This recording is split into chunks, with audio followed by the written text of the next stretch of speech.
বন্ধুরা কেমন আছো তোমরা সবাই?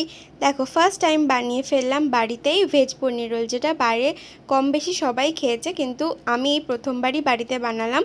পুরোপুরি যেটা ভেজ ছিল। তো ফার্স্টে ময়দা মেখে নিয়েছিলাম, ময়দার মধ্যে একটু সামান্য চিনি আর একটু নুন দিয়ে হালকা উষ্ণ গরম জলে ময়দাটা মেখে নিয়েছিলাম। তারপর দেখো পনিরগুলো ছোট ছোট করে কিউব করে কেটে নিয়ে কড়াইয়ের মধ্যে তেল দিয়ে, সাদা তেল ব্যবহার করেছি, তেল দিয়ে একটুখানি লঙ্কার গুঁড়ো আর গোলমরিচ গুঁড়ো দিয়ে ভালো করে ভেজে নেবো, সাথে একটু নুনও দিয়েছিলাম টেস্টের জন্য।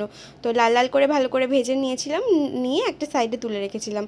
তারপর এই মেখে রাখা ময়দাটা কিছুক্ষণের জন্য একটা সাইডে ঢাকা দিয়ে রেখে দিয়েছিলাম, যাতে একটুখানি নরম হয় মাখাটা। তারপর রুটির মতো বেলে নিয়ে সেটাকে চাটুর মধ্যে দেখো ভালো করে এপিট ওপিট করে উল্টে সাদা তেল দিয়ে ভেজে নিয়ে, বেশ লাল লাল করে ভেজে নিয়ে তুলে নিয়েছি। তারপর ওই পনিরগুলোকে যেমন রোলের মধ্যে সাজায় বাইরে, ওরকম রোলের মধ্যে সাজিয়ে নিয়ে ওর মধ্যে দিয়ে দিয়েছিলাম শসা কুচি, দিয়ে দিয়েছিলাম একটুখানি কাঁচা লঙ্কা কুচি আর একটুখানি লেবুর রস।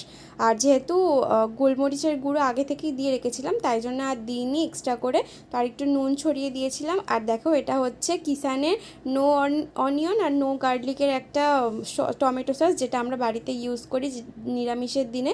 তো সেটাও দিয়ে দিয়েছিলাম, তার সাথে চিলি সসও ওরকমই দিয়ে দিয়েছিলাম। রেডি হয়ে গেল আমাদের রোল। তো দেখো আমার কাছে পেপার ছিল না বলে এটাতেই মুড়ে দিয়েছি। টাটা।